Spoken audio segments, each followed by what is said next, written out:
So I'm in the western part of Malta, which is also the higher land of the Maltese Islands, where you get quite steep cliffs. And in this area we find all the 5 layers of the Maltese rocks. So I am at Malta's highest point now, at Dingley Cliffs, at around 253 meters above sea level. This is a good place to see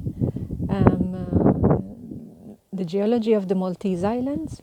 I will try and explain it from here. So the top part up here is the youngest rock layer, which is called the Upper Coralline Limestone. Youngest because it was deposited the last. So at the top, and even where I'm standing now, is Upper Coralline Limestone. Below it, but not very visible from here, there is a thin layer of green sand, which is a very, very crumbly layer of rock. Whereas then there is this part where there are some plants growing and it looks more sloping.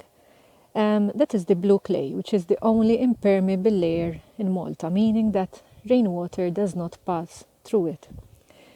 As we go further below, there is a yellowish layer, which is the Globigerina limestone, which is our building stone. So there's just a part of it here.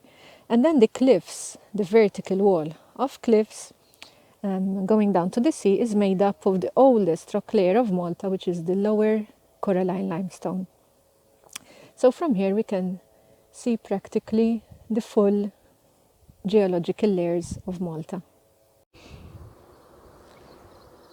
So this is at one of the highest places in Malta. This is an upper coralline limestone quarry.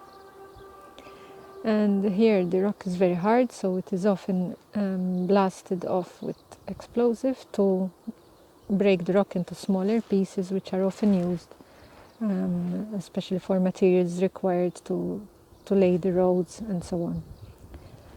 So once the stone is extracted, of course, it can never be returned.